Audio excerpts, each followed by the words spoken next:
How's it going?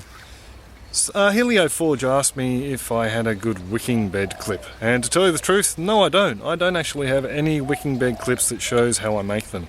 So what I thought I'd do is I'd come down here and I'd make a bit of a composite clip, bit of a slideshow, and just show you the bed as it stands today. Right, so here we have the bed. It was dug out from the top of the tin sides to a depth of 1.5 foot or 450 millimeters. So that was then leveled off the bottom of it. Because you're always going to miss something, we also put down a layer of weed mat, woven weed mat, just to give the plastic reservoir a little bit more protection. After that was done, we then drilled out a bit of a drainage hole. Now this drainage hole isn't a true drainage hole, it's just an indicator to let you know the bed is full when you filled it. How I made this drainage hole was I think it's 5/8, might be wrong, 16 mil hole, and from the inside through the plastic lining we've put a grommet and then a barbed irrigation joiner, single joiner, which has some shade cloth over the other end to stop it from clogging up. So when the water's reached this height, it's actually excavated down below these pavers, when the water in the reservoirs reach this height, it overflows out here. So we drill that hole first, because when you drill metal you always end up with some sharp little bits. If we put the plastic liner in, it could tear and compromise the plastic liner, so we always do that first. After that is done, we then put the plastic liner in. We like to put it up to the top of the beds. I don't know if you can see it. Oh no, I've cut it down a little bit from the top up here now, just to pretty it up. But we like to do it up to the top of the beds. We have had one or two beds actually two beds that have been compromised by roots. The roots have come up the side a little bit, found the water, pulled down and pulled the side of the plastic down and compromised the reservoir. So we like to do it all the way up to the top, and then just to pretty it off, we chop it up about there, chop off the plastic about there. So the plastic is then put in, just a little bit of how we root proof it. Yeah, so the plastic is put in and we make sure it's nice and loose in all the corners, not tight. With all the weight that goes onto it, if you have it nice and tight, it can rip the plastic. So it's it's also a 200 plastic. It's a builder's plastic. We buy it brand new to make sure there's no holes, rips, tears in it, so it will hold water. So that then gets fitted into the bed. Then we come to the slotted ag pipe.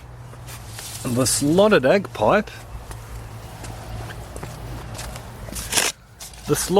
pipe is a drainage pipe. It's this one here. I don't know if you can see the sun through those slots there.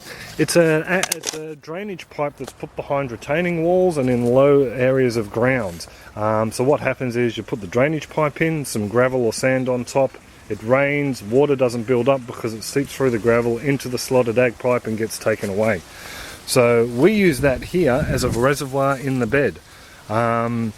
It goes from one end of the bed all the way down to the other end of the bed.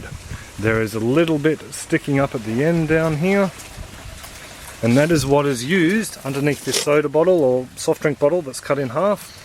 It is used to fill up the bed. This is put over the top just to stop any snakes, frogs, or more importantly mozzies getting down there and breeding. So that ag pipe runs the whole length of the bed. In the IBC wicking beds, I've actually coiled the ag pipe around, and if I was to make another large bed like this, I would do exactly the same thing. I would coil the ag pipe around. It creates a nice deep void for water to sit in and then slowly be released from as the plants use it up, and it wicks up through the soil. Right, so once the ag pipe's in and the weed mat is over the top, we then put the sand in, or the gravel. I haven't used gravel yet, I've only used sand. I'll be trialling some gravel in some IBC wicking beds we're going to be making up over the next couple of weeks, but for this bed here and all the other existing beds, barrels, we've used sand. The sand goes into a depth of probably about 12.5 centimeters, or probably about 5 inches. The reason I do that is higher than the drainage pipe. If you have soil sitting in water all the time, it ends up stinking. You end up with anaerobic bacteria moving in, and it just makes for a very messy, stinky situation. So I just like to have that little extra bit of sand in there just to stop the water from sitting in water. Stop the soil mix from sitting in water all the time. So the sand goes in at that little bit higher level than the drainage pipe. Then what I like to do is along the sidewall, I liked probably go up about another 3 inches or 7.5 centimeters or 75 millimeters, and then make slots probably every 2 meters along the bed in the plastic with a sharp knife. We're in southeast Queensland here. You either get flooded or you're in drought. In the last 10 years we've been here, it's one or the other. So if we have the torrential downpours, we've had up to 100 mils in a couple of hours, you won't end up with a quagmire in your bed, garden bed. The water will drain out through those side slits in the plastic at that higher level, and then the bottom will slowly drain out through your drainage port. I just like to do that. I've seen other people who don't bother doing that. They have just a whole solid container, but I just like to do that as a bit of a safety precaution.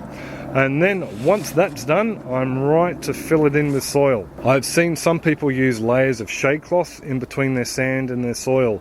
I started to use sugarcane mulch because what happens is it'll stop the dirt mingling in with the sand, and when it compresses down to a fine layer, I've actually renovated wicking barrels that have been over a 1.5 years old, and you end up with a black thick level between the soil and the sand. What that does is stop the sand, the soil going down into the sandy reservoir and starting your anaerobic bacteria and all that sort of problems. It also helps when you're renovating the bed. You can dig down to that level, you can see where it is, and you know you're about to hit sand, so you can take it a bit easier and save your sand for the next one. That's just the way I do it. Other people use shade cloth, probably a heck of a lot more easier, because you dig down to the shade cloth if you're renovating a bed and you hit it, and there you go. Once the sugarcane mulch is put on, you add in your soil mix. For this bed here initially, it was the soil that came out of it and a 50-50 mix of cow manure and mushroom compost from memory, and that was blended through the soil. There was also worm castings put in there and a good couple of handfuls of composting worms as well. To begin with, I had worm feeding stations in here, but yeah, the worms weren't feeding from the feeding stations, because there was so much organic matter in there in the mushroom compost and other bits and pieces that they just left that alone, so I ended up pulling them out. So, after that fast-paced explanation, I hope you sort of understand wicking beds a little bit better. Like I said, they're fantastic for the drought. All we do is come down here once a week in summer. Our summers get anywhere up to 36, 37 degrees, 40 plus at times. Just put a hose down in there, fill it up, come down the side here. When water starts overflowing from here, you know it's full, you turn the hose off and away you go. Come back in a week's time and you can fill it up again. Uses a lot less water. I haven't actually done calculations as to how many litres it takes to fill it up, but I just know we never have wilt. This year we're trialling a lighter shade cloth, but last year with the 50% shade cloth, virtually no wilt in the garden whatsoever. Some of the broadleaf pumpkins, they got a little bit of wilt, but you know, on a 37-degree day, and this place has got pretty much all exposed sun from sun up to about an hour before sunset. Yeah, that's excellent going. Can't really complain at all. So just to let you know too though, we do also top water. What I generally do is every week I come down here and give it a nice water from the top down, just using a watering can. That just helps the surface roots find some water, because the longer tap roots always find it down the bottom, and it also gives me an opportunity to do a liquid feed, say with a sea sole, a seaweed fertilizer, or a fish emulsion, or compost tea, something like that. Yeah, so the plants just appreciate a water from the top down every now and then. Since we've been on YouTube, the only bed we've actually made up wicking wise is this spice bed here, so I didn't think to film it at the time, but I do have a couple of clips on the wicking barrels, how we make them now, the donut barrels, and I'll be doing up another clip actually showing you how we make an IBC wicking bed in the next couple of weeks, because I have that one there, that's that one ready to chop up this afternoon, and I also have 2 more around the side here, so It's pretty sad, but I've had to chain them together so no one flogs them. But yeah, I'll be cutting those guys up, so we're going to end up with at least 4 new wicking beds, maybe 6. We'll just see how we go. So that's pretty much all how we make the wicking bed. Any comments, suggestions, questions, yeah, feel free to pick my brains in the comment section below. I will be doing, as soon as I make a proper full-size wicking bed, I'll do an actual clip on it, and I will be doing one on a wicking IBC in the next week or so.